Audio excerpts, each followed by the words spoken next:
Imagine a man who spent his nights dodging Gestapo patrols in occupied Paris and his days decoding the very secret of life. This isn't a spy thriller, this is the true story of Jacques Monod. To understand him, we have to look at a life where science, war, and philosophy collided at high speed. Our story starts with a journey. In 1936, a young Monod traveled to the US on a Rockefeller Fellowship. At Caltech, he saw the future of genetics. He realized that life wasn't a mysterious force, it was a chemical machine. He returned to France just as the world began to burn.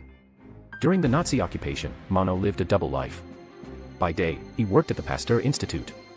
By night, he was Malivert, a high-ranking leader in the French resistance. He operated under the shadow of the night and fog decree, a terrifying Nazi policy where rebels were snatched off the streets and vanished into the mist. Monod was a master of logistics. He once hid secret resistance blueprints inside his cello case and used the Institute's labs to hide weapons. He eventually coordinated the rail strikes that paralyzed the Nazis during the 1944 liberation of Paris. That horror, the randomness of who lived and who died, became the bedrock of his philosophy.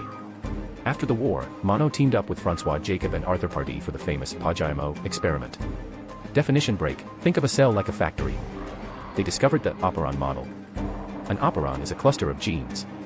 They found a repressor, basically a biological padlock, that keeps a gene off until the cell actually needs it. It was the first time we realized genes have an on-off switch. This wasn't just lab trivia. This discovery is the reason we can now manufacture insulin and modern vaccines. For this, Monod and his team won the Nobel Prize in 1965. Monod never stopped fighting. In the 1950s, he risked his career to crush Lysenkoism. Definition break: this was a fake science backed by Stalin. It claimed you could re-educate plants to ignore their DNA. It was political lies dressed as biology. Monod stood his ground, famously declaring that science cannot be modified for the sake of an ideology. He became a hero for academic freedom, proving that the truth doesn't care about politics. Monod was a Renaissance man, a world-class cellist, a sailor, and a rock climber. His best friend, the Nobel-winning author Albert Camus.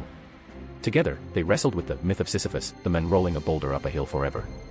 In his masterpiece, Chance and Necessity, Monod argued that we are the winners of a massive, cosmic lottery. He famously said, the universe was not pregnant with life.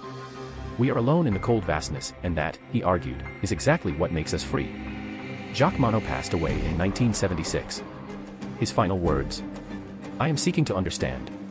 From the foxholes of the resistance to the microscopic blueprints of the cell, he proved that even in a universe of blind chance, a single person can choose to be extraordinary. That is the legacy of the men who unlocked the code of life.